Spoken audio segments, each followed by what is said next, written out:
अस्सलाम वालेकुम, welcome to my YouTube channel Faheem Salman recipes. कैसे हैं आप सब?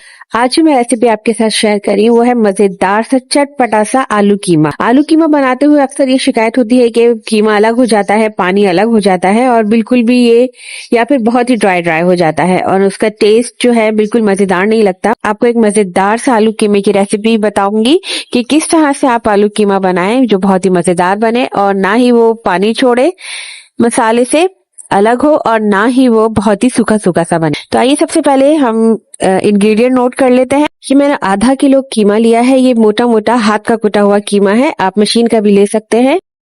ये 2 बड़े साइज के आलू हैं जिनको मैंने छोटा कट कर लिया है।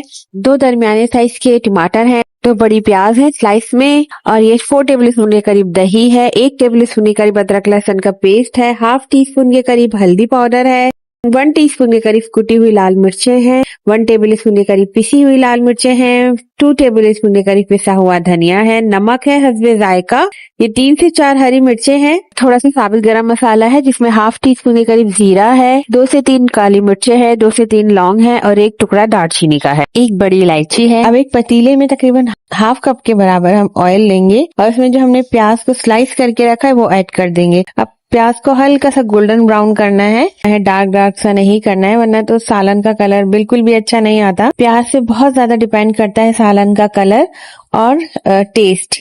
तो बस इसको जैसे ही हल्की हल्की सी गोल्डन ब्राउन हो जाए तो अब हम इसके अंदर हम ये गरम मसाले इसमें ऐड कर देंगे जिसमें जीरा, लौंग, काली मिर्चें और दालचीनी है और इसमें से 2 हरी मिर्चें कट करके ये भी ऐड कर देंगे और इन सब चीजों को अच्छे से इसमें भूनेंगे तकरीबन 2 से 3 मिनट तक। इससे हरी मिर्ची की बड़ी अच्छी सी खुशबू आ जाती है, मैं ये जरूर ऐड करती हूँ, आप भी करके देखिएगा। उसके बाद हम इसके अंदर कीमा शामिल कर देंगे। कीमे को अच्छे से धो लेंगे पहले और उसके बाद कीमे को शामिल करके इसको भी तकरीबन 2 से 3 मिनट तक इन तमाम चीजों के साथ अच्छे से भूनेंगे ताकि कीमे की जो गोश्त की स्मेल है वो खत्म हो जाए। अच्छा, ये हाथ का कीमा है तो इसको गलने में थोड़ा सा टाइम लगेगा और अगर ये मशीन का कीमा होता है तो जल्दी से गल जाता है।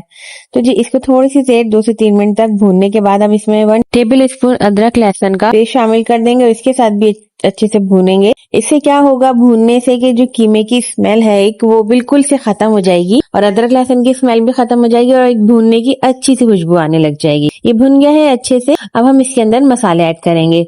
हाफ टी स्पून के करीब हल्दी पाउडर ऐड करेंगे, 2 टेबल स्पून के करीब धनिया पाउडर और अच्छे से मिक्स करेंगे। थोड़ा सा इसको 1 से 2 मिनट भून लेंगे ताकि जो ये धनिया की स्ट्रॉन्ग सी स्मेल होती है वो खत्म हो जाए।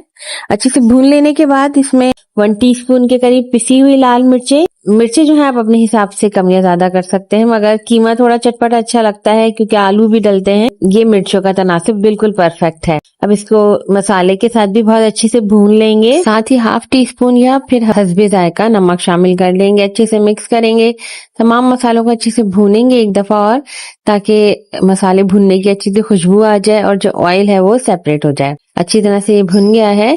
अब हम इसके अंदर टमाटर ऐड कर देंगे, रफली सा कट करके हम इसमें टमाटर ऐड कर देंगे। अच्छा, इसकी जो ग्रेवी है वो प्याज टमाटर से ही अच्छा सा मसाला बनेगा। इनको अच्छे से भूनेंगे ताकि बिल्कुल मसाले में घुल जाए और बिल्कुल भी नजर ना आए। पहले 2 से 3 मिनट तक हम इसको अच्छे से भूनेंगे और फिर तकरीबन 5 मिनट के लिए इसको कवर कर देंगे ताकि कवर करने से ना ये बहुत जल्दी नरम हो जाते हैं। तो इसको तकरीबन 5 मिनट के लिए कवर करके रख देंगे। अब ये देखें अच्छे से मसाला भून रहा है और टमाटर भी नरम हो गए हैं। अब चमचे से प्रेस करते हुए इसको भूनेंगे ताकि ये अच्छे से गल जाए, बिल्कुल मसाले में मिक्सअप हो जाए। अभी हमें आंच जो है मीडियम लो रखनी है ताकि मसाला जले नहीं और अच्छे से पकता रहे। ये देखिए अच्छे से पक गया है। अच्छा, ये हाथ का कीमा है तो इसको गलाने के लिए हमें थोड़ा सा पानी ऐड करना पड़ेगा, तकरीबन 1 कप के बराबर, ताकि वो कीमा गल जाए। क्योंकि ये हाथ का कीमा है तो इसको गलने में थोड़ा सा टाइम लगता है। आधा कप पानी डाल के इसको कवर करके तकरीबन 10 मिनट के लिए मीडियम लो फ्लेम पे हम रख देंगे और बीच बीच में चमचा भी चलाकर देखते रहेंगे कि ये जले नहीं। अब 10 मिनट के बाद ये देखें टमाटर प्याज और सब चीजें जो हैं अच्छे से मिक्सअप हो गई हैं। थोड़ा सा पानी बचा है और थोड़े से टमाटर जो हैं हमें दिख रहे हैं। तो इसको हम भून लेंगे। भूनते भूनते ये सब चीजें बिल्कुल से एक मिक्सअप हो जाएंगी। हम मीडियम हाई फ्लेम कर लेंगे और इसको 5 मिनट तक अच्छे से भूनेंगे, थोड़ी सी आंच तेज करके। बस ये ध्यान रखेंगे कि मसाला जो है वो जले नहीं। अब 4 टेबल स्पून के करीब दही जो हमने फेंट के रखा है वो इसमें शामिल कर देंगे और इसको अच्छे से मिक्स करेंगे। इन सब चीजों को ही मिला करके मसाला बनता है और सालन अच्छा बनता है। अब इसमें आलू शामिल कर देंगे। जैसे ही दही अच्छे से भुन जाएगा तो अब हम इसमें आलू शामिल कर देंगे। आलू को पहले से कट करके रखा था मैंने और अब इसमें आलू शामिल करके भी हमें 5 मिनट तक इसको भूनना है। अब ये देखिए मसाला अच्छे से आप देख रहे हैं कि टमाटर बिल्कुल घुल गए हैं। अब आलूओं को 5 से 6 मिनट तक इसको अच्छे से भूनते रहना है मीडियम फ्लेम पे, ताकि मसाला, आलू और ये सब चीजें अच्छे से भुन जाएं और जो ऑयल है वो अलग हो जाए। अब ये देखिए ऑयल हमें बिल्कुल से ऊपर ऊपर नजर आ रहा है, यानी कि ये सब चीजें अच्छे से भुन गई हैं। अब आलूओं को गलाने के लिए हम तकरीबन आधा कप या फिर आप जितना शोरबा रखना चाहें इसमें उतना पानी डालें कि आलू भी गल जाए और थोड़ा सा शोरबा भी बच जाए। तकरीबन मैंने 1 कप के करीब पानी शामिल किया है ताकि आलू भी गल जाए मेरे और थोड़ा सा शोरबा बच जाए। 3 से 4 हरी मिर्चें डाल दें, इनकी बहुत ही अच्छी खुशबू आ जाती है। बस ऊपर ऊपर डाल दें। ½ टीस्पून के करीब गरम मसाला इसके ऊपर ऐड कर दें और फिर इसको अच्छे से मिक्स कर लें। अब इसको कवर करके तकरीबन 6 से 7 मिनट के लिए कवर करके रख दीजिए ताकि आलू गल जाए और ये मसाला एक दफा फिर जो सालन है वो रेडी हो जाए। और फ्लेम बिल्कुल से लो कर दीजिए, बिल्कुल दम वाली आंच पे हमें अब इसको पकाना है। अब ये तकरीबन 6 से 7 मिनट के बाद बिल्कुल से सॉफ्ट हो गए हैं। आलूओं को बहुत ही हलवा भी ना करें कि वो चलाने से ही टूटने लग जाए।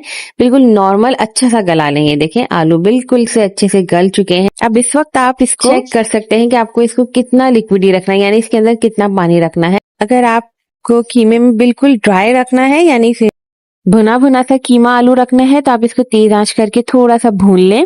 मुझे ये इसी तरह से चाहिए, थोड़ा हल्का शोरबे वाला। तो ये बिल्कुल परफेक्ट रेडी हो चुका है। आप चाहें इसको थोड़ा सा, अगर आपको और शोरबे वाला रखना है तो पानी डाल दीजिए। अब मैं थोड़ा सा हरा धनिया डाल के अब मैंने इसको 1 सेकंड के लिए कवर करके रखा है ताकि अच्छा सा फ्लेवर आ जाए धनिया का। अब ये देखें बिल्कुल मजेदार सा आलू कीमा रेडी है।